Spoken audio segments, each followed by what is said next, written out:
Hello everyone, कैसे हैं आप लोग। मैं अमित शर्मा एक बार फिर से आप लोगों का स्वागत करता हूं आपके अपने YouTube channel Amit biology classes पर। तो दोस्तों, आज का जो हमारे वीडियो है इसमें हम लोग डिस्कस करेंगे क्लास 10th के चैप्टर आवर एनवायरनमेंट के एक बहुत इंपॉर्टेंट टॉपिक, बहुत ही ज्यादा important topic, ozone layer and it's depletion पर। तो चलिए बिल्कुल भी टाइम खराब ना करते हुए हम स्टार्ट करते हैं अपने टॉपिक को। और सबसे पहले हम यहां लिख लेते हैं क्या, ओजोन लेयर। ठीक है, क्या, ओजोन लेयर। तो दोस्तों, इस टर्म में ये आगे की तरफ जो ओजोन लिखा हुआ है ये क्या है, इसे समझते हैं पहले। ओजोन, ओजोन जो है इसका केमिकल फॉर्मूला होता है O3, यानी कि ये क्या है, ट्राई एटॉमिक मॉलिक्यूल है। ठीक है, क्या है, ट्राई एटॉमिक मॉलिक्यूल है किसका, ऑफ ऑक्सीजन एलिमेंट।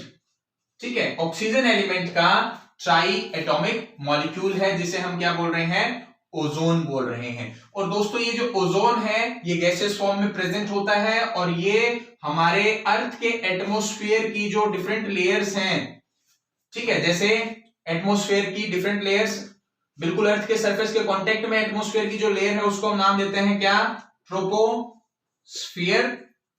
ये ओजोन ट्रोपोस्फियर में भी पाई जाती है और जस्ट ट्रोपोस्फियर से आउटर लेयर जो है जिसको हम नाम देते हैं स्ट्रेटोस्फियर। क्या नाम देते हैं, स्ट्रेटोस्फियर। ये ओजोन जो है ट्रोपोस्फियर में भी पाई जाती है और स्ट्रेटोस्फियर में भी पाई जाती है। हाँ, इन दोनों ही लेयर्स के अंदर ओजोन की जो कंसंट्रेशन है वो ग्रेटली वेराई करती है। ट्रोपोस्फियर में जहां ओजोन की कंसंट्रेशन 10 ppb यानी कि 10 पार्ट्स पर बिलियन है, 10 पार्ट्स पर बिलियन है, वहीं पर स्ट्रेटोस्फियर में जो ओजोन की कंसंट्रेशन है वो है 10 ppm यानी कि 10 पार्ट्स पर मिलियन। ठीक है, तो यहां से हमें पता लगता है कि जो ट्रोपोस्फियर है उसमें ओजोन की कंसंट्रेशन स्ट्रेटोस्फियर के ओजोन की कंसंट्रेशन से काफी कम है। स्ट्रेटोस्फियर में ओजोन की कंसंट्रेशन जो है वो ज्यादा होती है। ठीक है, अब ट्रोपोस्फियर में जो ओजोन प्रेजेंट होती है दोस्तों उसको हम नाम देते हैं क्या,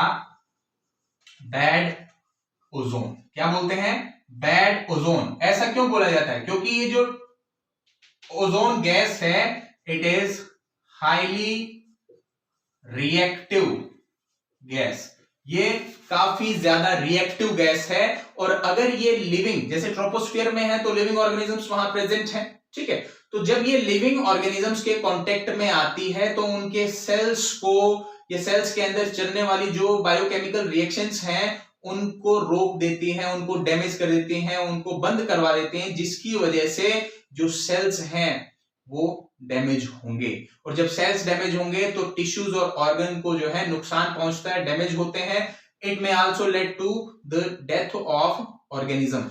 इसलिए क्योंकि ये हाईली रिएक्टिव है और ये लिविंग ऑर्गेनिजम्स को नुकसान पहुंचा सकती है, इसलिए इसको पॉइजनस माना गया है और इसे बोला जाता है बैड ओजोन। ठीक है, तो शुक्र मनाइए कि ट्रोपोस्फियर में ओजोन की जो कंसंट्रेशन है वो बहुत ही कम है। ठीक है, अब बात करते हैं स्ट्रेटोस्फियर की। स्ट्रेटोस्फियर में जो ओजोन है वो बिल्कुल अलग तरह का रोल जो है वो प्ले करती है। जहां ट्रोपोस्फियर में ये हमारे लिए बहुत ज्यादा नुकसानदायक है, वहीं स्ट्रेटोस्फियर में ये हमारे लिए फायदेमंद है। कैसे, स्ट्रेटोस्फियर में जो ओजोन है it protect us from harmful ultraviolet radiations. आप लोगों ने सुना होगा कि जो अल्ट्रावायलेट रेडिएशंस है ये लिविंग ऑर्गेनिजम्स के लिए बहुत ज्यादा हार्मफुल है। ये लिविंग ऑर्गेनिजम्स के सेल्स को डैमेज कर सकती हैं, उनमें कैंसर काज कर सकती हैं, आईज को डैमेज कर सकती हैं, प्लांट्स के अंदर जो फोटोसिंथेटिक मशीनरी है उसको डैमेज कर देती हैं, यानी कि लगभग हर तरह के लिविंग ऑर्गेनिज्म के लिए क्या है, नुकसानदायक है। ठीक है, तो स्ट्रेटोस्फियर में ओजोन जो है वो इन अल्ट्रावायलेट रेडिएशंस को एब्जॉर्ब कर लेती है और धरती पर इसे नहीं आने देती। ठीक है, जिससे कि ये अल्ट्रावायलेट रेडिएशंस जो हैं वो अर्थ के इनर एटमॉस्फेयर में एंटर ही नहीं करती, लिविंग ऑर्गेनिजम्स के कांटेक्ट में ही नहीं आती और हम बचे रहते हैं अल्ट्रावायलेट रेडिएशंस के प्रभाव से। ठीक है, इसलिए जो स्ट्रेटोस्फीयर है उसमें जो ओजोन है उसे हम क्या बोलते हैं, गुड ओजोन। क्या बोलते हैं, गुड ओजोन। ठीक है, अब यहां से हम जो है ओजोन लेयर को डिफाइन कर सकते हैं। क्या है, स्ट्रेटोस्फीयर में ओजोन की जो है कंसंट्रेशन वो हाई होती है और ऐसा जो है अप्रोक्सीमेटली अप टू 16 से 35 किलोमीटर की हाइट पर होता है। जो स्ट्रेटोस्फीयर है ये लगभग 16 किलोमीटर से 35 किलोमीटर की हाइट पर है। कहां से, अर्थ की सरफेस से 16 से 35 किलोमीटर ऊपर की तरफ प्रेजेंट है। ठीक है, तो ओजोन लेयर को कैसे डिफाइन करेंगे हम, ozone layer is actually the layer of stratosphere in which the concentration of ozone gas is high. ठीक है, स्ट्रेटोस्फीयर का वो एरिया जहां पर ओजोन की कंसंट्रेशन हाई होती है, उस पार्टिकुलर एरिया ऑफ स्ट्रेटोस्फीयर को हम क्या बोलते हैं, ओजोन लेयर बोलते हैं। ठीक है, और ओजोन लेयर को फर्स्ट टाइम डिस्कवर किसने किया था, वो देखिए, चार्ल्स फेब्री एंड हेनरी बुइसन। ठीक है, किसने किया था, चार्ल्स फेब्री और हेनरी बुइसन ने कब किया था, 1913 के अंदर इन्होंने पहली बार ओजोन लेयर को डिस्कवर किया। इन दोनों ने पता लगाया कि अर्थ की सरफेस से अप्रोक्सीमेटली 16 से 35 किलोमीटर ऊपर जो एटमॉस्फेरिक लेयर है स्ट्रेटोस्फीयर, उसमें ओजोन की जो कंसंट्रेशन है वो ट्रोपोस्फीयर के मुकाबले कहीं ज्यादा है। तो उन्होंने उस पार्टिकुलर एरिया ऑफ एटमॉस्फेयर को या स्ट्रेटोस्फीयर को क्या नाम दे दिया, ओजोन लेयर नाम दे दिया। ठीक है, तो अब दोस्तों हम लोग क्या करेंगे, अब हम समझेंगे कि ये जो ओजोन है, ये वाला तो काम अपन ने करना नहीं, अपन को तो ओजोन की गुणगान गाने हैं यहाँ। ठीक है, तो बैड ओजोन वाला कंसेप्ट भूल जाइए, हमें किसे फॉलो करना है, गुड ओजोन को फॉलो करना है। अभी हमने उसके सिर्फ पॉजिटिव पॉइंट जो है वो देख रहे हैं। ठीक है, गुड ओजोन यानी कि जो ओजोन हमें बेनिफिट प्रोवाइड कर रहा है स्ट्रेटोस्फीयर में, ये उस स्ट्रेटोस्फीयर में या हमारे ट्रोपोस्फीयर में बनता कैसे है और ये हमें प्रोटेक्ट कैसे करेगा। ठीक है, बनता कैसे है और प्रोटेक्ट कैसे करेगा वो देखिए।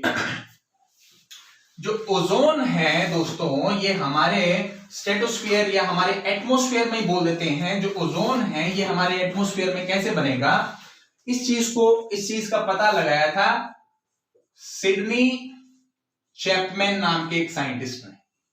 किसने, सिडनी चैपमैन नाम के साइंटिस्ट ने। और इन्होंने बताया कि जो स्ट्रेटोस्फीयर है, स्ट्रेटोस्फीयर वहां पर एक साइक्लिक रिएक्शन जो है वो चलती रहती है और इस सिडनी चैपमैन ने उस साइक्लिक रिएक्शन को नाम दिया ऑक्सीजन ओजोन साइकिल। क्या नाम दिया, ऑक्सीजन ओजोन साइकिल। अब ये जो ऑक्सीजन ओजोन साइकिल है, ये एक तीर से दो निशाने लगाओगे आप। ठीक है, इस ऑक्सीजन ओजोन साइकिल से एक तो आपको ये पता लग जाएगा कि ओजोन बनती कैसे है और दूसरा ये भी पता लग जाएगा कि ओजोन हमारे लिए बेनिफिशियल कैसे है, वो अल्ट्रावायलेट रेडिएशंस को रोकती कैसे है। ठीक है, तो सिडनी चैपमैन ने क्या बताया कि ऑक्सीजन गैस जो है वो प्रेजेंट है और स्ट्रेटोस्फीयर में ऑक्सीजन गैस जो है जब अल्ट्रावायलेट रेडिएशन को एब्जॉर्ब करती है, यूवी रेस को जब एब्जॉर्ब करती है तो किसमें चेंज हो जाती है, ये ऑक्सीजन गैस जो है ये ऑक्सीजन एटम्स के अंदर चेंज हो जाती है। ठीक है, O2 से क्या बन जाएगा, 2 ऑक्सीजन एटम्स बन जाएंगे सेपरेट। ठीक है, अब ये जो दो ऑक्सीजन के एटम बने हैं ये क्या करेंगे, ये दो ऑक्सीजन के जो एटम हैं, ठीक है, ये दो ऑक्सीजन के एटम किसके साथ कंबाइन करेंगे, दो ऑक्सीजन गैस के मॉलिक्यूल्स के साथ कंबाइन करेंगे और क्या बना लेंगे, दो ओजोन के मॉलिक्यूल्स। ठीक है, इन रिएक्शन के लिए भी क्या चाहिए, यूवी रेज चाहिए। ठीक है, क्या हुआ, ऑक्सीजन गैस ने अल्ट्रावायलेट रेडिएशंस को एब्जॉर्ब किया और जो ऑक्सीजन गैस थे उसके दोनों ऑक्सीजन एटम्स जो है वो सेपरेट हो गए, फ्री हो गए। ठीक है, अब ये जो फ्री ऑक्सीजन एटम है जो कि रिएक्टिव स्पीसीज है, ये क्या करेंगी, ये जो वहां ऑक्सीजन गैस के मॉलिक्यूल्स प्रेजेंट हैं उनके साथ रिएक्ट करेगी और क्या बना लेगी, ओजोन। अब ये जो ओजोन बना है ये फिर से क्या करेगा, ये फिर से अल्ट्रावायलेट रेडिएशंस को एब्जॉर्ब करेगा और वापस ब्रेक हो जाएगा किसमें, ऑक्सीजन गैस और नेसेंट ऑक्सीजन या ऑक्सीजन एटम के अंदर। यानी कि ये ओवरऑल जो है आप इस तरीके से दिखा सकते हो, कैसे कि यहां पर एक ऑक्सीजन एटम ले लिया हमने और यहां पर ये ऑक्सीजन गैस ले ली।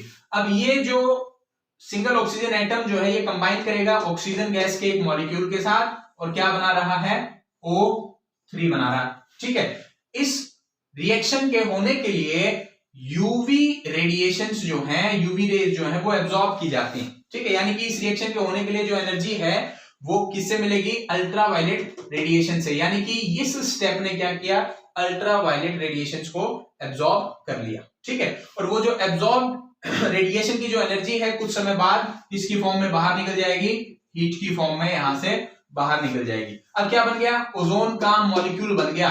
अब ये ओजोन का जो मॉलिक्यूल है ये फिर से यूवी लाइट को एब्जॉर्ब करेगा, किसको, यूवी लाइट को, ये यूवी रेडिएशंस को एब्जॉर्ब करेगा और फिर से किसमें ब्रेक हो जाएगा, ऑक्सीजन के एटम और ऑक्सीजन गैस के मॉलिक्यूल के अंदर। ठीक है, और इस बार भी क्या है, वापस हीट जो है रिलीज कर दी जाएगी। ठीक है, तो ये देखिए एक साइक्लिक प्रोसेस जो है वो क्या है, स्टार्ट हो जाता है, जिसमें ऑक्सीजन जो है वो ऑक्सीजन गैस जो है वो ऑक्सीजन एटम के साथ कंबाइन करती है by absorbing ultraviolet radiation to form ozone molecule and later ozone molecule get broken down into oxygen gas molecule and single oxygen atom by again absorbing ultraviolet radiation.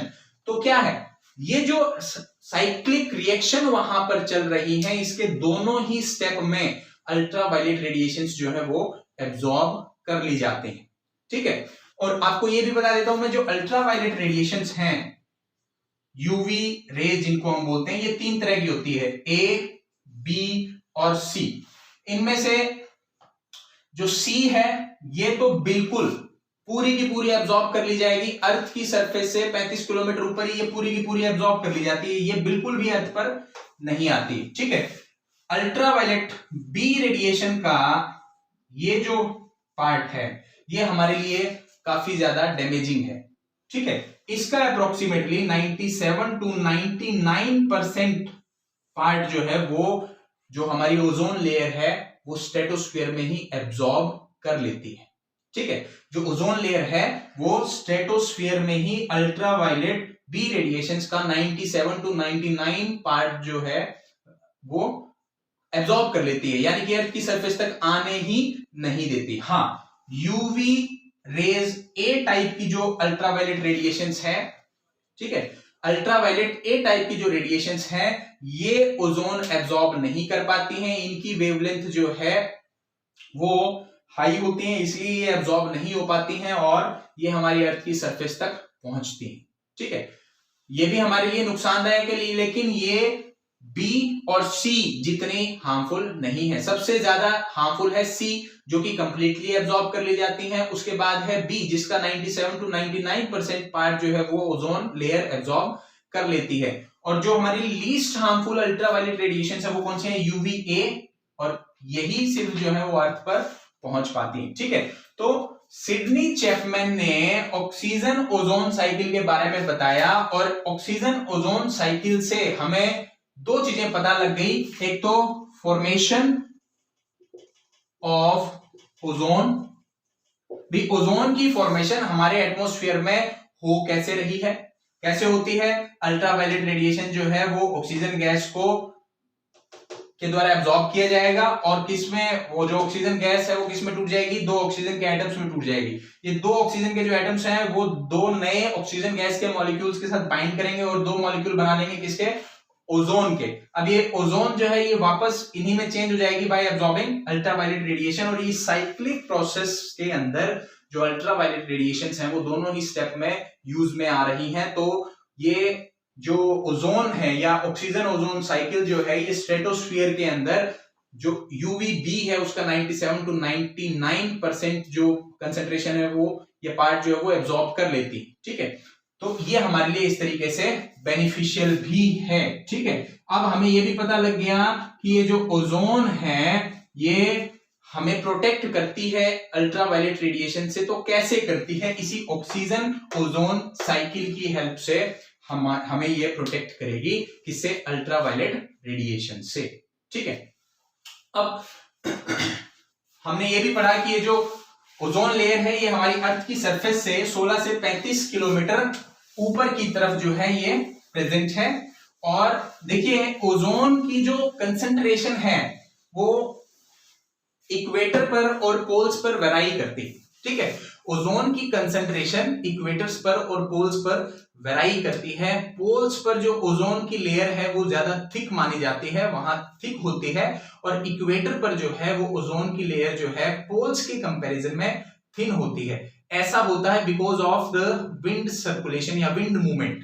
ठीक है, wind की जो movement होती है उसकी वजह से जो ट्रॉपिकल एरिया है यानी कि इक्वेटर के आसपास के जो एरिया है वहां पर जो ओजोन बनती है वो अल्टीमेटली कहां पहुंच जाती है? हवा के साथ साथ पोल्स पर पहुंच जाती है, जिसकी वजह से ओजोन की जो थिकनेस है वो पोल्स पर ज्यादा होती है as compare to the equators. ठीक है, इसके बाद में हम डॉब्सन नाम के एक साइंटिस्ट की बात करेंगे। डॉब्सन, ठीक है, डॉब्सन जो है इन्होंने डेवलप्ड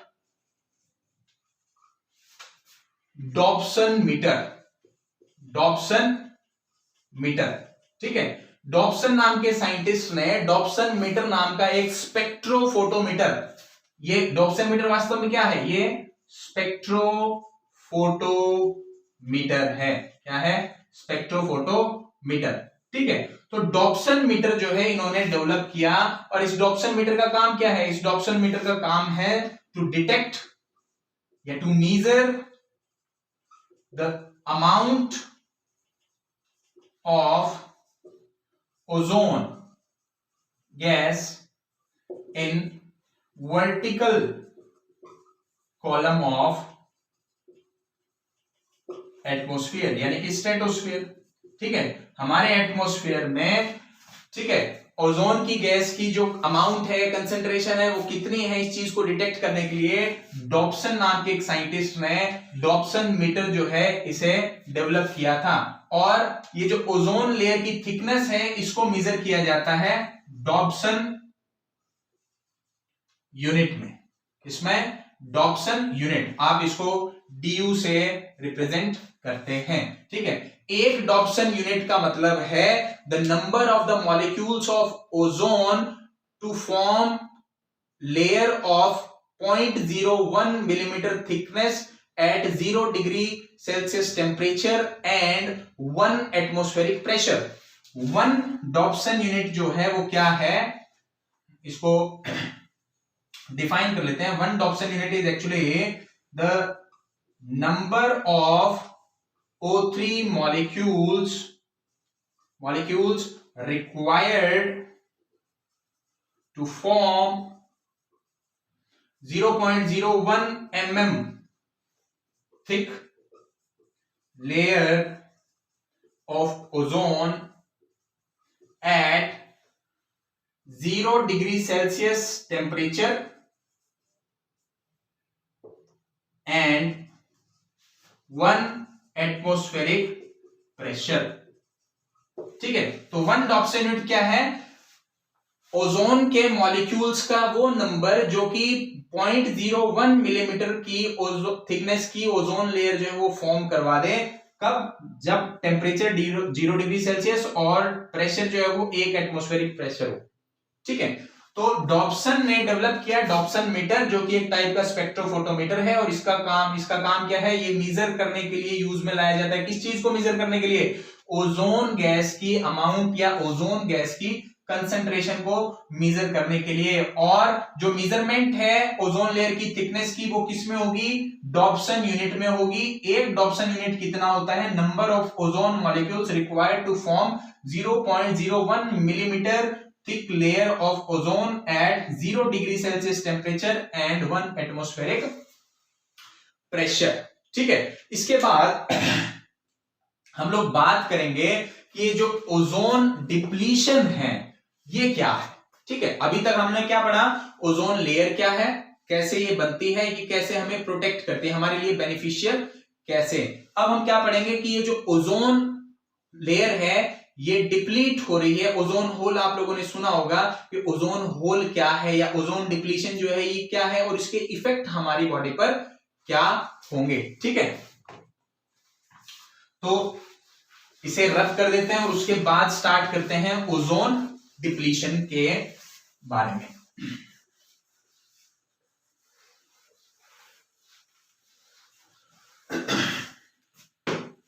देखिए, ओजोन होल का जिक्र करते हैं। ओजोन होल 1985 में, कब, इन 1985, ठीक है, तीन साइंटिस्ट थे फारमैन, गार्डिनर एंड शेंकलिन। ठीक है, 1985 में ये तीन जो ब्रिटिश साइंटिस्ट थे, फार्मर, गार्डिनर और शेंकलिन, इन्होंने रिडक्शन देखा। क्या देखा? Reduction in concentration of ozone. ठीक है, reduction in concentration of ozone in stratosphere over South Pole यानी कि एंटार्क्टिका। ठीक है, 1985 में फारमैन, गार्डिनर और शेंकलिन ने क्या देखा कि साउथ पोल यानी कि एंटार्क्टिक के ऊपर का जो स्ट्रेटोस्फियर है उसमें ओजोन की जो कंसंट्रेशन है वो नॉर्मल से बहुत ज्यादा कम हो गई है। ठीक है, बहुत ज्यादा कम हो गई है। तो इन्होंने इस डिक्रीज्ड कंसंट्रेशन ऑफ ओजोन को ओवर साउथ पोल, क्या, decreased concentration of ozone in stratosphere over South Pole को नाम दे दिया ओजोन होल। क्या नाम दे दिया? Ozone hole. ठीक है, और बाद में क्या पता लगा? ठीक है, एक्चुअली रिसर्च जो थी वो 1970 से ही स्टार्ट हो गई थी, लेकिन फर्स्ट जो अपीयरेंस था बहुत ज्यादा कम कंसंट्रेशन ऑफ ओजोन का, यानी कि ओजोन की कंसंट्रेशन में बहुत ज्यादा कमी आने का, वो 1985 में इन्होंने फर्स्ट टाइम नोट किया था। ठीक है, उससे पहले ही साइंटिस्ट जो थे इस बात को लेकर के अवेयर थे कि हम ह्यूमन जो है, ह्यूमन एक्टिविटी की वजह से बहुत सारी ऐसी चीजें जो हैं एनवायरमेंट में, एयर में रिलीज हो रही हैं जो ओजोन को डिप्लीट कर रहा है। डिप्लीट करने का मतलब उसकी कंसंट्रेशन को कम कर रहा है। ये जो ओजोन होल बना ये एक उदाहरण है किसका? ओजोन डिप्लीशन का। यही वास्तव में क्या है? ओजोन डिप्लीशन है। ओजोन डिप्लीशन मतलब decrease in the concentration of ozone gas present in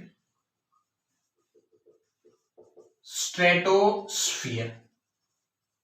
ठीक है, इसी को हम क्या बोलते हैं? ओजोन डिप्लीशन बोलते हैं। और इसका पहला उदाहरण जो है 1985 में फारमैन, गार्डिनर और शेंकलिन ने साउथ पोल यानी कि एंटार्क्टिका के ऊपर देखा, जब वहां के ओजोन की जो लेयर थी स्ट्रेटोस्फियर में, उसमें ओजोन की कंसंट्रेशन काफी ज्यादा कम हो गई। ठीक है, इसी को हम क्या बोलते हैं? ओजोन डिप्लीशन या ओजोन होल। ठीक है, अब ऐसा क्यों हुआ? ठीक है, ये जो था ये क्यों हुआ और क्या ये सिर्फ ह्यूमंस की एक्टिविटीज की वजह से होता है या नेचुरली भी होता है? ठीक है, तो ये चीज हमें बहुत ज्यादा ध्यान में रखनी है कि जो ओजोन डिप्लीशन है, क्या ओजोन डिप्लीशन जो है वो नेचुरली भी होता है। क्या है? नेचुरली भी होता है, अकेला ह्यूमन रिस्पॉन्सिबल नहीं है। हाँ, ह्यूमन का एक काफी ज्यादा बड़ा हाथ रहा है ओजोन की डिप्लीशन में, लेकिन अकेला ह्यूमन रिस्पॉन्सिबल नहीं है ओजोन डिप्लीशन के लिए। होता क्या है, हमारे एनवायरनमेंट में काफी सारे केमिकल्स या गैसेज ऐसी हैं जो ओजोन के साथ रिएक्ट कर सकती हैं। ठीक है, ओजोन के साथ रिएक्ट कर सकती हैं और वो जो ओजोन है उसका ब्रेकडाउन शो कर देंगी, जिसकी वजह से ओजोन की कंसंट्रेशन क्या है, स्ट्रेटोस्फीयर में कम हो जाती है। इस तरह की जो केमिकल्स हैं या ये जो गैसेस हैं इनको हम बोलते हैं ओजोन डिप्लीटिंग सब्सटेंसेस। ठीक है, क्या नाम देते हैं, ओजोन डिप्लीटिंग सब्सटेंसेस, या शॉर्ट फॉर्म में हम बोल देते हैं ओडीएस, ओजोन डिप्लीटिंग सब्सटेंसेस। और नेचुरली भी होते हैं, ये जरूरी नहीं है भी ह्यूमन ने ही किया है। ठीक है, हाँ ह्यूमन की वजह से ये बड़े लेवल पर हो रहा है, लेकिन शुरुआत ह्यूमन ने अकेले नहीं की, नेचर में ये अपने आप भी होते हैं। नेचुरल ओडीएस जो है उनमें आप लोग लाफिंग गैस को तो जानते ही होंगे। ठीक है, वोल्केनिक इरप्शन के दौरान कई तरह के ऑक्साइड्स रिलीज होते हैं नाइट्रोजन के, उन्हीं में से एक है नाइट्रस ऑक्साइड। ठीक है, ये जो N2O है, ठीक है, इसके अलावा CH4 है। ठीक है, ये नेचुरल ओडीएस है। ठीक है, नेचुरल ओडीएस है ये। ठीक है, ये ऐसे केमिकल्स हैं या ऐसी गैसेस हैं जो ओजोन को डिप्लीट करती हैं। हाँ, इनकी कंसंट्रेशन जो है नेचुरल एयर कंपोजिशन में काफी कम होती है, इसलिए इनका जो इंपैक्ट है यानी कि नेचुरल ओजोन डिप्लीशन जो है उसका मैग्नीट्यूड बहुत ही कम है। ठीक है, नेचुरल जो ओजोन डिप्लीटिंग सब्सटेंसेस हैं इनकी कंसंट्रेशन काफी कम होने की वजह से नेचुरल डिप्लीशन जो है, डिप्लीशन इज वेरी लोअर या लो, काफी कम है। ठीक है, but addition of substances due to human activities increased या affected the rate of ozone depletion greatly। ठीक है भाई, नेचुरली ऐसा नहीं है नेचर में ओजोन डिप्लीशन नहीं होती है, नेचर में भी ओजोन डिप्लीशन होती है। नाइट्रस ऑक्साइड जो है या मीथेन जो है या इसी तरह के दूसरे ऐसे केमिकल जिनसे क्लोरीन के फ्री एटम्स जो है वो रिलीज होते हैं। ठीक है, वो भी ओजोन की डिप्लीशन के लिए रिस्पॉन्सिबल हैं और नेचुरली रिस्पॉन्सिबल है, लेकिन उनकी जो कंसंट्रेशन है, नेचुरल कंपोजिशन जो है वो काफी कम है, इसलिए नेचुरल ओजोन डिप्लीशन का जो प्रोसेस है वो काफी स्लोअर होता है, बहुत ही लोअर रेट पर चलता है। ठीक है, लेकिन ह्यूमन एक्टिविटीज की वजह से, ह्यूमन एक्टिविटीज या ह्यूमन के द्वारा जो केमिकल्स यूज किए जा रहे हैं उनके इन्वायरमेंट में रिलीज होने की वजह से इस तरह के जो ओडीएस हैं, ओजोन डिप्लीटिंग सब्सटेंस, इनकी कंसंट्रेशन काफी ज्यादा बढ़ गई है, जिसकी वजह से ओजोन डिप्लीशन का जो रेट है वो काफी ज्यादा बढ़ा है, काफी ज्यादा अफेक्ट किया है ह्यूमन एक्टिविटीज ने। किसको? ओजोन डिप्लीशन के रेट को। अब ह्यूमन एक्टिविटीज में कौन से, देखिए जो मेन ओजोन डिप्लीटिंग सब्सटेंस है वो हम बोलते हैं CFC। CFC क्या है? फ्लोरोफ्लोरोकार्बन्स। ठीक है, ये क्या है? क्लोरोफ्लोरोकार्बन्स। ये जो क्लोरोफ्लोरोकार्बन्स हैं ये वास्तव में कहां यूज किए जाते थे? रेफ्रिजरेटर्स में या एरोसोल प्रोपेलेंट्स के तौर पर। ठीक है, या प्रोपेलेंट्स इन जेट प्लेन्स। ठीक है, एसीज के अंदर, एयर कंडीशनर्स के अंदर। ठीक है भाई, ये जो क्लोरोफ्लोरोकार्बन है ये एज ए कूलेंट जो है वो रेफ्रिजरेटर के अंदर या एयर कंडीशनर में यूज किए जाते हैं, या फिर इनको प्रोपेलेंट के तौर पर जैसे हमारे डिओड्रेंट की बोतल्स हैं या जेट प्लेन्स के अंदर प्रोपेलेंट के तौर पर इनको यूज किया जाता था। तो जब जैसे जैसे मान लेते हैं जैसे जेट फ्लेम्स वगैरह हैं, ये तो एक सिंगल फ्लाइट में काफी ज्यादा क्लोरोफ्लोरोकार्बन जो है वो एनवायरनमेंट में रिलीज कर देता, ठीक है। और पहले जो हमारे यहाँ रेफ्रिजरेटर्स आते थे, फ्रिजेस जो होते थे, उनके अंदर CFC जो है वो यूज में आता था। तो जैसे जैसे उस फ्रिज की एज बढ़ती, उसका जो पूरा सिस्टम था वो पुराना होता जाता, तो उसके अंदर के जो CFC थे वो बाहर एयर में लीक होना स्टार्ट हो जाते, ठीक है। और ये जो CFC है जैसे ही एयर में पहुंचे तो ये अपना अब ओजोन डिप्लीशन का काम जो है वो शो करना स्टार्ट कर देंगे एक पार्टिकुलर टाइम पीरियड पर, जब वो पोल्स के ऊपर पहुंचेंगे, ठीक है।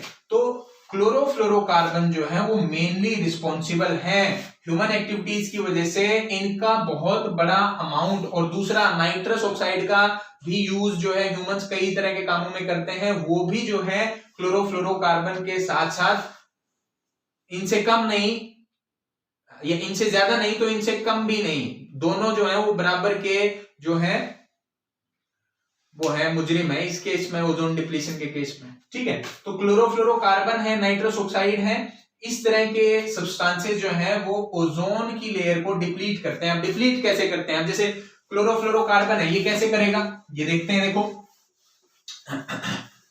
क्लोरोफ्लोरोकार्बन जो है ये जब यूवी लाइट के कांटेक्ट में आता है, CFC जो है वो यूवी लाइट के कांटेक्ट में जब आएगा तो इससे क्या है, फ्री एटम्स जो है, फ्री एटम्स ऑफ क्लोरीन ये रिलीज हो जाते हैं। क्या हो जाते हैं? फ्री एटम्स ऑफ क्लोरीन जो है ये रिलीज हो जाएंगे।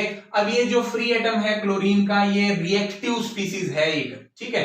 क्या है? रिएक्टिव स्पीसीज है। और ये क्लोरीन जो है वो किसके पास जाएगा? ओजोन के पास जाएगा। क्लोरीन जो है वो किसके पास गया? ओजोन के पास जाएगा। और ये रिएक्ट करेगा इसके साथ, तो क्या बनेगा? ClO+O2, ठीक है। क्या बना देगा? अब ये क्लोरीन जो है वो ओजोन के साथ रिएक्ट करेगा और क्या बना दिया? एक तरफ तो ऑक्सीजन गैस रिलीज कर दी, दूसरी तरफ बना दिया ClO क्लोरेट, ठीक है। अब ये जो ClO है, ClO जो बना, ये फर्दर ओजोन के साथ रिएक्ट करेगा और अल्टीमेटली क्या बना देगा? Cl वापस फ्री हो जाएगा और 2 O2 बन जाएंगे, ठीक है। क्या बन जाएंगे? 2 O2। अब ये क्लोरीन जो यहां पर यूज में आया था ये वापस जनरेट हो गया यहां पर, ठीक है। तो एक अकेला क्लोरीन का जो एटम होगा वो लगभग 1 लाख ओजोन मॉलिक्यूल्स का ब्रेकडाउन शो करवा देता है इसी तरीके से, ठीक है। और ये जो रिएक्शन है ये मोरिना एंड रोलेंट नाम के साइंटिस्ट्स ने इसको स्टडी किया।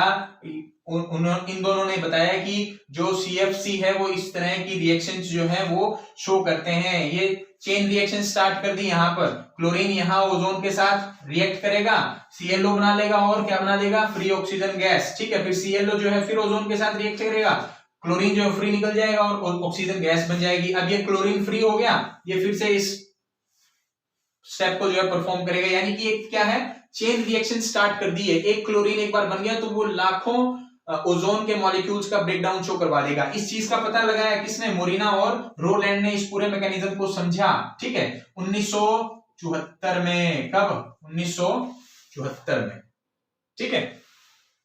तो ये वो तरीका है जिससे जो ओजोन है उसको डिप्लीट करेगा कौन? CFC, ठीक है। CFC डिप्लीट करेगा ओजोन को इस तरह के चेन रिएक्शंस की वजह से, ठीक है। और ये CFC कौन रिलीज करवा रहा है एनवायरनमेंट में? नेचुरली तो नहीं प्रेजेंट है, ये CFC रिलीज करवा रहे हैं ह्यूमन की एक्टिविटीज जो है। जो CFC यूज किए जाते थे पहले रेफ्रिजरेटर्स में या जेट प्रोपेलेंट्स के तौर पर या एयर कंडीशनर्स में या फिर एरोसोल प्रोपेलेंट्स डिओड्रेंट वगैरह की बोतल्स के अंदर, ये उनकी वजह से एनवायरनमेंट में रिलीज होते हैं, ठीक है। और अब बात आती है कि देखो हमने पढ़ा ओजोन होल जो है। अब देखो आप बोलोगे सर ये जो सारे काम हो रहे हैं, फ्रिज जो है वो एंटार्क्टिका पे कौन यूज करता होगा? एंटार्क्टिका पे थोड़ी ना कोई फ्रिज यूज करता होगा, या एयर कंडीशनर एंटार्क्टिका पे थोड़ी ना यूज होता होगा, ठीक है। ये तो ट्रॉपिकल एरिया के अंदर या ज्यादातर इक्वेटर के आसपास जो है ये CFC वगैरह रिलीज हो रहे हैं, लेकिन और ओजोन होल बना जाकर के कहां? पोल्स के ऊपर। तो उसके पीछे भी फिर से कौन रिस्पॉन्सिबल है? एयर की मूवमेंट। ये जो सीएफसी रिलीज हुए इक्वेटर पर ये along with the wind movement कहां चले जाते हैं, पोल्स पर चले जाते हैं, ठीक है, विंटर सीजन के दौरान, ठीक है, विंटर सीजन जो है, विंटर सीजन से पहले इवन जो सीएफसी रिलीज हुए इक्वेटर पर वो विंड मूवमेंट के साथ कहां चले जाएंगे, पोल्स के ऊपर चले जाएंगे। और जैसे ही वहां पर विंटर सीजन स्टार्ट होगा, विंटर ऑन पोल्स, तो वहां पर एक पोलर रीजन्स, तो वहां पर एक particular type of wind movement होती है। Winter on polar region create special air zones या विंड जोन्स लिख लेते हैं हम यहां पर, विंड जोन्स का पोलर वोर्टेक्स, ठीक है। वहां पर वो जो सीएफसी वहां पहुंच गया विंटर से पहले ही, जब विंटर सीजन वहां स्टार्ट होगी तो वहां पोलर वोर्टेक्स जो है एक पार्टिकुलर टाइप की विंड मूवमेंट जो है अपीयर होती है। इन पोलर वोर्टेक्स की वजह से, पोलर वोर्टेक्स की फॉर्मेशन की वजह से पोल्स जो हैं उनका एयर सर्कुलेशन बाकी की जो धरती है उससे कट जाता है, यानी कि इक्वेटर और टेम्परेट रीजन में अलग अपनी हवाएं बहेंगी, जबकि पोल्स के ऊपर क्या बन गया, पोलर वोर्टेक्स बन गया। अब ये पोलर वोर्टेक्स जो है, ठीक है, विंटर सीजन में जब ये बाकी के पूरी दुनिया से अलग थलग हो गया तो वहां पर क्या है, पोलर वोर्टेक्स की वजह से विंटर में क्या बनते हैं, आइस क्लाउड्स बनते हैं। क्या बनेंगे, आइस क्लाउड्स। और आइस क्लाउड्स जो है they provide platform for occurrence of chain reactions. कौन सी चेन रिएक्शन, जो क्लोरीन के फ्री एटम स्टार्ट करेंगे, ठीक है। ये आइस क्लाउड्स क्या कर देंगे, वहां पर प्लेटफॉर्म प्रोवाइड कर देंगे। अभी तक ओजोन होल बना नहीं है, अभी तक इनकी एक्टिविटी स्टार्ट नहीं हुई है, विंटर सीजन चल रहा है अभी, ठीक है। विंटर सीजन में लाइट अवेलेबिलिटी कम होती है, तो वहां पर इस तरह का कोई भी काम, ओजोन होल फॉर्मेशन का या ओजोन डिप्लीशन का कोई काम नहीं अपीयर हो रहा। ओजोन होल या ओजोन डिप्लीशन कब स्टार्ट होती है, व्हेन स्प्रिंग सीजन स्टार्ट्स। जैसे ही अब विंटर्स के बाद क्या, विंटर में क्या बन गए, विंटर में बन गए ice cloud because of polar vortex. CFC वहां पहले ही पहुंच चुका था और पोलर वोर्टेक्स की वजह से वहां पर सीएफसी जो स्ट्रेटोस्फीयर तक पहुंचा, आइस क्लाउड्स बने वहां, ठीक है। और स्ट्रेटोस्फीयर में, और आइस क्लाउड्स जो है वो क्या प्रोवाइड कर देंगे, प्लेटफॉर्म प्रोवाइड कर देंगे, किसके लिए, चेन रिएक्शन के होने के लिए। अब जैसे ही स्प्रिंग सीजन आएगा, स्प्रिंग सीजन कब आता है, स्प्रिंग सीजन विंटर के बाद आता है, और स्प्रिंग सीजन में क्या है, सनलाइट की जो इंटेंसिटी है वो धीरे धीरे बढ़ेगी, अगेन बढ़ेगी। और जैसे ही सनलाइट अवेलेबल होगी तो वहां पर यूवी रेडिएशंस भी अवेलेबल हो जाएंगी, और जैसे ही यूवी रेडिएशंस अवेलेबल होंगी तो ये जो क्लोरीन प्लस O3 और ClO प्लस O2 और फिर ClO प्लस O3 और Cl प्लस 2O2, ये वाली जो चेन है ये वहां पर स्टार्ट हो जाती है। कब स्टार्ट होती है, ये स्प्रिंग सीजन में स्टार्ट होती है। तो इसका क्या मतलब है, इसका मतलब ये है कि ये जो ओजोन होल है ये परमानेंट नहीं होता, ये हमेशा बना नहीं रहता है। ये कब बनता है, पोल्स पर ये बनता है सिर्फ और सिर्फ स्प्रिंग सीजन्स के दौरान, ठीक है। और उसके बाद जैसे स्प्रिंग सीजन जो है वो स्टार्ट हुआ, उसके बाद क्या, एयर मूवमेंट फिर से स्टार्ट हो जाएंगी। तो एयर मूवमेंट जैसे ही स्टार्ट होंगी तो बाकी की जो दुनिया की हवा थी, बाकी के जो टेम्परेट और इक्वेटोरियल एयर जो थी वो मूव करती हुई पोलर रीजन तक जाएगी, और वहां पर इनकी कंसंट्रेशन जो है उसको काफी ज्यादा डाइल्यूट कर देगी, ठीक है। जिसकी वजह से स्प्रिंग सीजन में एक बार ओजोन होल बनना स्टार्ट बनेगा और उसके बाद वो धीरे धीरे डिसअपियर हो जाएगा। तो ओजोन होल जो वो परमानेंट नहीं है, वो सिर्फ स्प्रिंग सीजन में ही बनता है। और जैसे ही स्प्रिंग सीजन के बाद एयर की मूवमेंट फिर से मिक्सअप हो जाती है, यानी कि जो टेम्परेट की और इक्वेटर की जो एयर है वो पोलर एयर के साथ फिर से मिक्सअप होंगी, तो वहां पर सीएफसी की कंसंट्रेशन काफी ज्यादा कम पड़ जाएगी, जिसकी वजह से ओजोन होल जो वहां डेवलप हुआ था ड्यूरिंग स्प्रिंग सीजन, ठीक है, वो फिर से डिसअपियर हो जाएगा। क्या हो जाएगा, फिर से गायब हो जाएगा, ठीक है, यूनिफॉर्म हो जाएगी ओजोन की लेयर, ठीक है। तो ये वहां पर पोल्स के ऊपर ये जो पूरी प्रोसेस है वो होती है। मैं फिर से रिपीट कर देता हूं कि इक्वेटर की तरफ से, इक्वेटर्स के ऊपर या ट्रॉपिकल एरियाज के अंदर जो सीएफसी जनरेट होते हैं वो विंड मूवमेंट के साथ साथ विंटर से पहले पोल्स तक पहुंच जाते हैं। पोल्स पर जैसे वो पहुंचते हैं तब तक विंटर की शुरुआत हो चुकी होती है, और विंटर सीजन में पोल्स जो हैं, पोल्स के ऊपर की जो विंड मूवमेंट है, एक particular type of wind movement वहां होती है जिसको हम बोलते हैं पोलर वोर्टेक्स। ठीक है, ऐसे चक्रवात की तरह की जो है एयर की ऊपर नीचे की लेयर से ऊपर की तरफ मूव करती है, और ये जो पोलर वोर्टेक्स है ये उस सारे सीएफसी को कहां ले जाता है, स्ट्रेटोस्फीयर में ले जाता है। वहां पर स्ट्रेटोस्फीयर में जो पोलर वोर्टेक्स है रिजल्ट करेगा किसमें, आइस क्लाउड की फॉर्मेशन में, और ये जो आइस क्लाउड है they will provide a platform, they will provide a surface for the occurrence of chain reaction. कौन सी चेन रिएक्शन, ये क्लोरोफ्लोरोकार्बन की। लेकिन ये विंटर सीजन में नहीं होगी। ये कब नहीं होगी, विंटर सीजन में नहीं होगी। विंटर सीजन में तो तैयारियां की जा रही हैं। विंटर सीजन में क्या किया जा रहा है भाई, हाँ मेहमान आए हैं उनको बिठाओ, आगे उनका जो एक्शन है, उनका जो ड्रामा है वो तो अब स्प्रिंग सीजन में स्टार्ट होगा। ये जो मेहमान आए सीएफसी, ये अपना ड्रामा, अपना प्ले, अपना खेल जो है वो कब दिखाएंगे, वो दिखाएंगे कब, जब स्प्रिंग सीजन स्टार्ट होगा। और जैसे ही स्प्रिंग सीजन स्टार्ट होगा तो क्या होगा, स्प्रिंग सीजन में लाइट अवेलेबल हो जाएगी। जैसे लाइट अवेलेबल होगी, सीएफसी से फ्री एटम्स जो हैं क्लोरीन के वो रिलीज होंगे, और ये क्लोरीन के फ्री एटम्स ओजोन के साथ रिएक्ट करते हुए क्या बना देंगे, चेन रिएक्शन को स्टार्ट कर देंगे और ओजोन होल को बनाना शुरू कर देंगे। कब, स्प्रिंग सीजन में। अब एंटार्क्टिका में क्या, इन साउथ पोल, साउथ पोल में जो स्प्रिंग सीजन आता है वो सितंबर अक्टूबर इन मंथ्स में आता है। साउथ पोल पर स्प्रिंग सीजन कब आएगा, सितंबर अक्टूबर में। ठीक है, यानी कि एंटार्क्टिका पर जो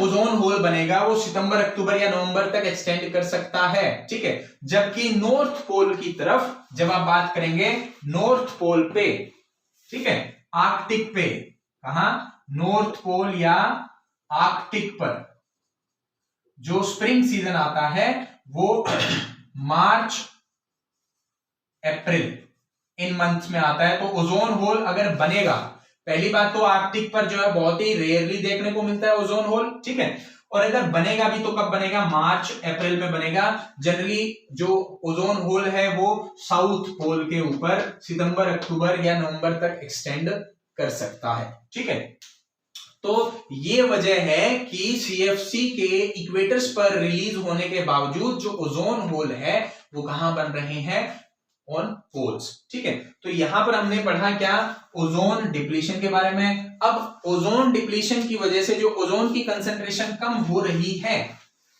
इसके हमारे ऊपर क्या प्रभाव हैं, क्या बुरे प्रभाव पड़ते हैं वो देखिए।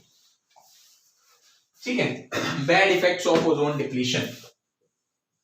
Bad effects of ozone depletion. ठीक है, पहली बात तो ये कि जो ओजोन है वो डिप्लीट अगर होगी, डिप्लीट हो रही है तो वो जो काम कर रही थी वहां पर अल्ट्रावायलेट रेडिएशन को रोकने का, वो अब कोई नहीं करेगा।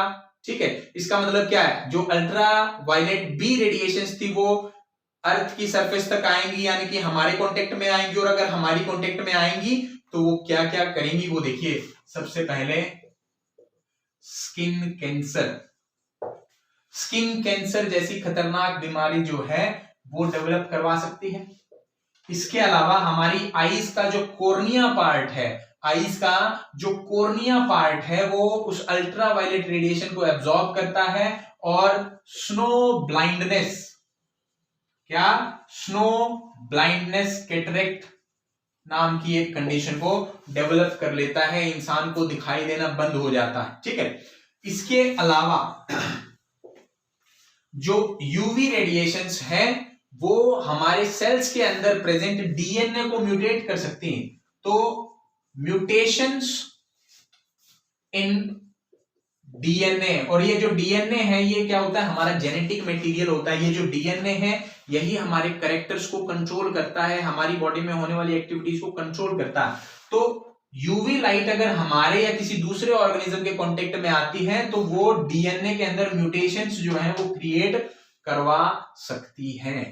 ठीक है, तो म्यूटेशन अगर होगी तो म्यूटेशन की वजह से स्किन कैंसर या किसी दूसरे तरह का कैंसर जो है वो अपीयर हो सकता है, या किसी दूसरे तरह के हार्मफुल इफेक्ट जो है, क्योंकि म्यूटेशंस चेंज इन डीएनए जो है वो ज्यादातर हार्मफुल होते हैं, तो हार्मफुल इफेक्ट्स जो है वो हमारी बॉडी के अंदर या दूसरे ऑर्गेनिजम्स की बॉडी के अंदर अपीयर हो सकते हैं। इसके अलावा जो अल्ट्रावायलेट रेडिएशंस हैं they can kill micro organisms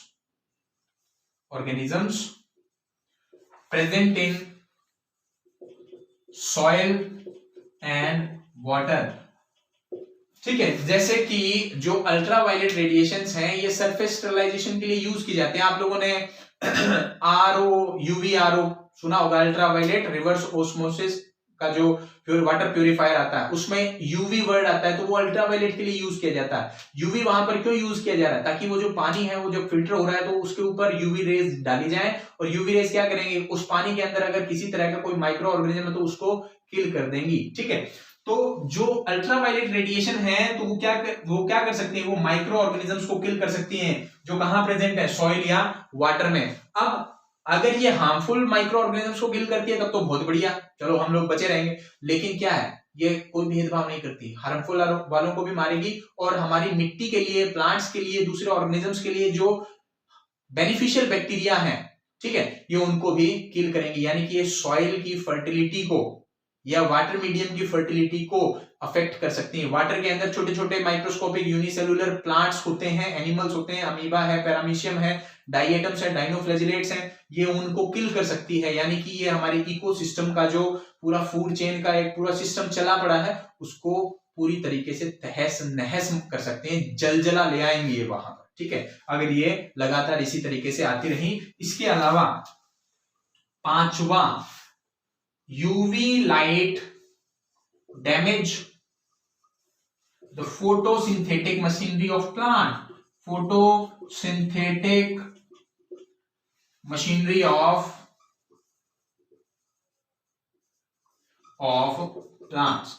plants की जो फोटोसिंथेटिक मशीनरी है यानी कि क्लोरोप्लास्ट है और उसके अंदर की जो बायोकेमिकल रिएक्शंस है उसको तबाह करके छोड़ देती हैं। और अगर फोटोसिंथेटिक मशीनरी जो है वो डैमेज हो जाएगी तो आप समझिए एकमात्र प्लांट ही ऐसे प्राणी हैं इस अर्थ के ऊपर जो सनलाइट की हेल्प से, कार्बन डाइऑक्साइड की हेल्प से क्या करते हैं, फूड को प्रोड्यूस करवाते हैं। ठीक है, अगर फोटोसिंथेटिक मशीनरी खत्म तो किसी भी ऑर्गेनिज्म के लिए फूड नहीं डेवलप होगा, एक प्रभाव। दूसरा प्रभाव, फोटोसिंथेटिक एक्टिविटी कार्बन डाइऑक्साइड की कंसंट्रेशन को कम करती है। अब फोटोसिंथेसिस हो ही नहीं पाएगी तो कार्बन डाइऑक्साइड की कंसंट्रेशन एयर में क्या होगी, बढ़ती जाएगी, तो ग्लोबल वार्मिंग की प्रॉब्लम, वैश्विक तापन, हवा का तापमान जो है वो क्या होगा, बढ़ जाएगा। ठीक है, तो अगर फोटोसिंथेटिक मशीनरी प्लांट की अफेक्ट करती है यूवी लाइट तो भी हमारे ऊपर दिक्कत है। ठीक है, क्योंकि फूड हम कहां से ले रहे हैं, प्लांट से। प्लांट खुद ही अपना फूड नहीं बना पाएगा तो हमें क्या खाक देगा। ठीक है, दूसरा, अब प्लांट अगर फूड नहीं बना पा रहा इसका मतलब वो कार्बन डाइऑक्साइड को यूटिलाइज नहीं कर पा रहा। कार्बन डाइऑक्साइड यूटिलाइज नहीं कर हो पा रही है इसका मतलब क्या है, वो एयर में प्रेजेंट है, और अगर एयर में प्रेजेंट है तो carbon dioxide is a greenhouse gas, it absorb the light energy and raise the temperature of air. तो ये सारे जो है बुरे प्रभाव हैं किसके, ओजोन डिप्लीशन के। ठीक है, अगर ओजोन डिप्लीट होती है तो हमें ये सारे नुकसान झेलने पड़ेंगे। लेकिन क्या है, हम लोग देर से ही सही दुरुस्त हो जाते हैं। तो लोग जो हैं, देश के जो प्रतिनिधि हैं वो अवेयर हुए। ठीक है, और 1987 में, ठीक है, 1987 में मॉन्ट्रियल प्रोटोकॉल, ठीक है, 1987 में एक इंटरनेशनल ट्रीटी जो है वो साइन की गई। क्या साइन की गई, इंटरनेशनल ट्रीटी, जिसको हम नाम देते हैं मॉन्ट्रियल प्रोटोकॉल। ठीक है, कब, 16 सितंबर 1987 में, कहा, मॉन्ट्रियल कनाडा में। ठीक है, मॉन्ट्रियल जो सिटी थी कनाडा में, वहां पर एक इंटरनेशनल ट्रीटी जो थी, एक इंटरनेशनल ट्रीटी साइन की गई ज्यादातर देशों के द्वारा 16 सितंबर 1987 को। किस चीज के लिए? इस चीज के लिए, to control the use and leakage, ठीक है, या एमिशन लिख सकते हो आप इसको, ठीक है, लीकेज और एमिशन ऑफ ओडीएस, ठीक है। ये किस लिए की गई भी? वो जो देशों के प्रतिनिधि थे वो चाहते थे कि ओजोन लेयर जो है वो बची रहे, खत्म ना हो, और हम बचे रहें। ओजोन लेयर बचेगी तभी हम बचेंगे। तो उन्होंने क्या किया कि चलो मिलकर के एक बैठक की, और उस बैठक में जो है ये चीज डिसाइड की गई कि ओजोन लेयर को नुकसान पहुंचाने वाले जो केमिकल्स हैं, जो गैसेस हैं, एक तो उनके यूज को कंट्रोल किया जाए, और उनका जो एमिशन है, उनकी जो लीकेज है एयर में, उसको रोका जाए, ताकि वो एयर में ना आए, क्योंकि वो एयर में नहीं आएंगे तो ओजोन लेयर को डैमेज भी नहीं करेंगे, ठीक है। और 16 सितंबर 1987 को कब, कहां? मॉन्ट्रियल कनाडा के अंदर जो है ये मॉन्ट्रियल प्रोटोकॉल, ये ट्रीटी जो थी वो साइन की गई। और इसके बाद कब? 1994 में, इन 1994 16 सितंबर जो है, 16 सितंबर जो है, इसे वर्ल्ड ओजोन डे के नाम से मनाया जाने लगा, ठीक है। इसको वर्ल्ड और ओजोन डे के नाम से इसको मनाया जाने लगा, ठीक है। इसके अलावा आपकी एनसीईआरटी में यूएनईपी जो है, यूएनईपी का एक कंसेप्ट दिया हुआ है कि यूनाइटेड नेशन एनवायरमेंट प्रोग्राम जो था, UNEP, United Nation Environment Programme, ठीक है। क्या था? यूनाइटेड नेशन एनवायरमेंट प्रोग्राम, ठीक है। 1987 में ही यूएनईपी यानी कि यूनाइटेड नेशंस एनवायरमेंट प्रोग्राम, यानी कि यूएनईपी, किसने? UNEP means United Nations Environment Programme ने 1987 में एक एग्रीमेंट जो था वो बनाया, जिसके तहत they have to freeze the CFC production, यानी कि सीएफसी गैस का जो प्रोडक्शन था उसको वो रोक देंगे एट 1986 लेवल्स, ठीक है। 1986 में जितना सीएफसी उनके देश के द्वारा रिलीज किया गया या रिलीज हुआ एनवायरमेंट में, अब वो उसे उतना ही रखेंगे, उससे ज्यादा सीएफसी रिलीज नहीं होने देंगे। इसमें उन्होंने सफलता भी हासिल की, ठीक है। 1986 के में जितना सीएफसी रिलीज हुआ था उतना ही रोक लिया जाए, उससे ज्यादा कम से कम, भाई कम नहीं कर पा रहे हैं क्योंकि टाइम लगेगा भाई उसमें, लेकिन कम नहीं कर पा रहे हैं तो इसका मतलब ये नहीं कि अनाप शनाप जितना भी सीएफसी है वो रिलीज करते रहो। उन्होंने क्या किया इस एग्रीमेंट में कि 1986 में जितनी सीएफसी रिलीज हुई थी उतनी या उससे कम ही रखी जाए अब, ठीक है। उससे ज्यादा हमारा जो सीएफसी का प्रोडक्शन है 1986 के लेवल्स को क्रॉस ना करे, ठीक है। तो ये जो आज का वीडियो था, इसमें हमने टॉपिक कवर किया ओजोन लेयर का, ओजोन कैसे बनती है, ओजोन हमें फायदा कैसे पहुंचा रहे हैं, हमारे लिए बेनिफिशियल कैसे है। इसके अलावा हम लोगों ने बात की ओजोन डिप्लीशन की और bad effects of ozone depletion की, ठीक है। अगर इस वीडियो में कोई डाउट आपको किसी टॉपिक में हो तो प्लीज वो मुझे कांटेक्ट करें, मैं कोशिश करूंगा कि मैं आपके उस डाउट को सॉल्व कर पाऊं। और अगर आपको मेरा ये बनाया हुआ जो कंटेंट है पसंद आया हो, ठीक है, तो प्लीज वीडियो को लाइक करें, शेयर करें, और अगर आप नए हैं चैनल पर तो प्लीज सब्सक्राइब करें चैनल को, ठीक है। आप सब्सक्राइब करेंगे चैनल को तो मैं भी थोड़ा सा मोटिवेट होता हूं भी, हाँ लोग पसंद कर रहे हैं मेरे काम को, और मैं भी फिर अच्छा ज्यादा से बढ़िया जो कंटेंट है वो अपने वीडियो में लेकर के आप लोगों के सामने आ पाऊंगा, ठीक है। तो आज इस टॉपिक को अच्छे से पढ़िए किसी तरह का कोई डाउट हो तो कॉन्टेक्ट मी। तब तक के लिए thank you, have a great day.